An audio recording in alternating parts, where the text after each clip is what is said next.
Suddenly, our male protagonist heard the commotion and realized the situation. He then led the group forward to investigate what was going on.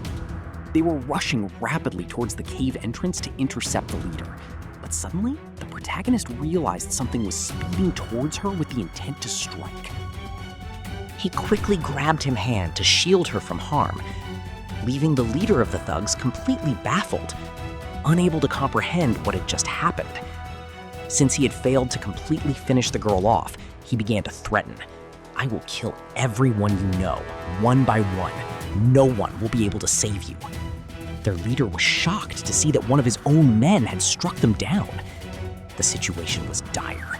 Everyone was startled, wondering who had reduced them to such a state, leaving them half dead and bleeding profusely. Everyone was completely stunned. The girl tried desperately to save the man, using all her strength, but it was already too late. He had lost more than half his blood, and there was no hope for his survival. Looking at her, he managed to say, "Please forgive me. Leaving you there was a terrible mistake on my part." Those were his final words before he died. He was left completely stunned by the sight, while the villain watched from a distance, muttering, "He was bound to die anyway. I had let him go, but now I'll finish all of you off." The entire place was a bloodbath. He had slaughtered everyone. The man declared, "I won't let you go." The leader then said, "Leave him to me. Just give me your power." The girl behind him channeled her energy into him, boosting his strength, and he stepped forward, ready to confront and strike down the enemy. He briefly wondered how he, standing alone, could possibly fight such powerful adversaries. But glancing back at the girl, he steeled himself. "I'll deal with the girl later. I'll take care of you first." With that, he sprinted toward his opponent and launched an attack. The man defended himself skillfully, displaying expert swordsmanship that left the attacker stunned. Then, just as a sword stroke sliced through the center of his position, he vanished for a split second, leaving everyone wondering how he had pulled it off. Our man fully grasped the situation. The action was in full swing, and she kept attacking him. However, the villain was incredibly fast, so he couldn't manage to land a decisive blow or defeat him. The villain realized that his magic wouldn't work unless he physically attacked his opponent. They scanned surroundings, but found no magical items or magical beings nearby.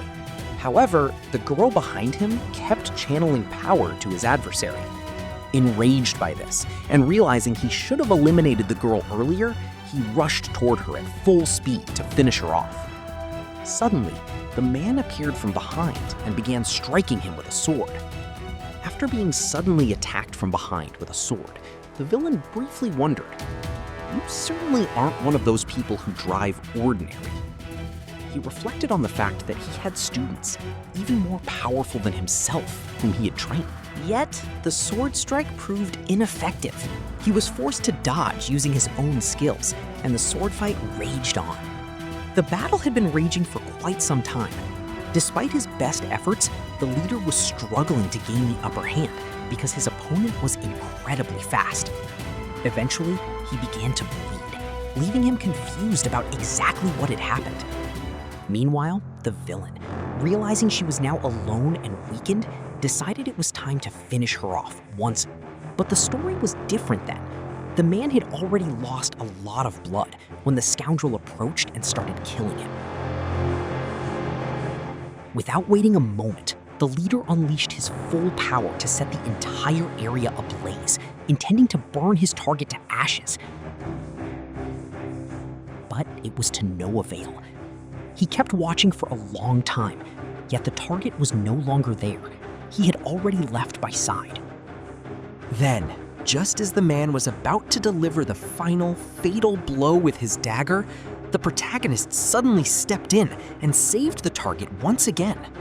The scoundrel was startled by the sight, and the girl wondered how he, a mere low-class hunter, was managing to do this. Where was such immense power coming from? Realizing he was no ordinary person, she pondered for a long while and concluded that he must possess some hidden ability, which he was using to try and help the leader. The leader asked him how he was managing to do all this. Meanwhile, the scoundrel, watching from a distance, speculated that he must possess some hidden power he was unwilling to reveal to everyone. The leader reflected on how well he had known these people for so long, yet this sudden emergence of such power was baffling. There could be only one explanation, that he had undergone a transformation. This realization came as a complete shock, and he wondered what the consequences of this would be. Then he said, "Fine, that's not a problem. I could easily kill you right now." Our man retorted, "You're finishing me off? That's impossible. I am the one with the power to completely destroy you." The villain smirked and said, "It's not as if I'm killing these people just for fun. There was a much greater purpose behind it. Some time ago, a man came to me with a large sum of money, asking me to do a particular job for him. The amount was substantial, and he insisted that I simply had to get the work done, earnestly pleading with me to take it on. I asked the man why he was doing all this, why he was wasting so much money. He replied, "Look, there are certain elements causing trouble for people on the street. If they are eliminated, the road will be cleared and traffic will move smoothly." Since there was a lot of money involved, I didn't waste any time and got straight to work, taking them out one by one. Let me tell you one more thing. If you want to get out of here, if you didn't say anything to any person, and then as you looked at them and began to speak, our protagonist started thinking that I didn't believe a word you said, implying there was no obligation for me to trust you. That was when they sprang into action and launched an attack on him. Yet nothing seemed to work, and a fierce, grueling battle ensued between the two. He launched an attack on him, but it was having no effect because his speed was so high. The leader was watching everything from a distance, wondering how they were fighting like that, and unable to fully grasp the situation. He kept attacking him rapidly, one strike after another, yet nothing worked. Then, suddenly, the girl began channeling power into him. Seeing this, the villain realized he couldn't simply toy with the situation. He was wasting time and needed to finish the girl off quickly.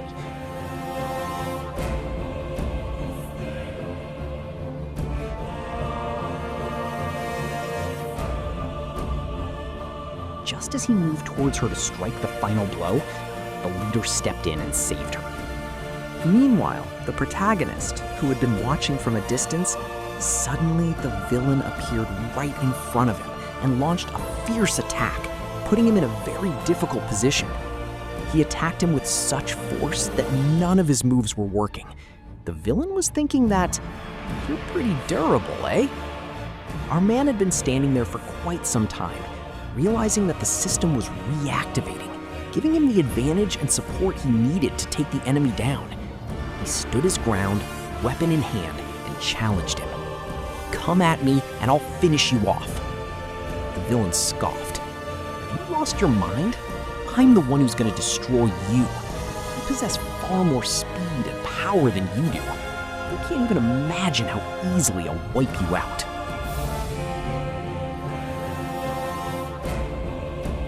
Then he activated his sprint skill. When this skill activated, his speed surged dramatically, allowing him to reach the thug in a flash. The man, completely bewildered by the unfolding events, was struck by a powerful blow, and the poison, having made contact with his cheek, spread through his body. As the sensation spread throughout his body, he paused and reflected for a moment before saying, "Your weapon surely has this capability. Let me show you what I can do." Suddenly, he began to vanish right before the other person's eyes. The man was completely stunned, unable to fathom where he had gone, as he had completely disappeared from sight. He had vanished, leaving our man unable to figure out where or when the next attack might come from. The attacks kept coming, one after another, yet our man couldn't even spot his assailant to strike back. Wondering how to finish him off, he landed a powerful blow to the protagonist's leg, causing him to collapse right in front of him. Standing over the fallen man, he declared, "You aren't getting up again. Just stay put right there." Seeing his dire condition, the leader wondered if he could really help them with his broken sword and limited capabilities. Meanwhile, the ill-tempered man watched from afar, thinking, "With a body like that, you expect to defeat me?" Just then, the man demonstrated a skill that completely restored his body. The girl and the leader were left utterly astonished, with even the bad guy. The villain couldn't fathom how an ordinary person possessed such an ability. He pondered the matter for a long time, convinced there was something else going on. Meanwhile, our protagonist stood there, realizing he had to act out of genuine compassion. As the villain began to slowly walk away, our protagonist rushed forward at incredible speed and started striking him. The villain was left wondering, how is he hitting me like this? How can he even see me? Seeing how he managed to counter every move, the ill-tempered man thought, "Now I get it. You must have killed someone just like me before." After all, if you hadn't killed anyone, you wouldn't be able to activate the kind of skill needed to strike me like that. The leader was startled by this realization.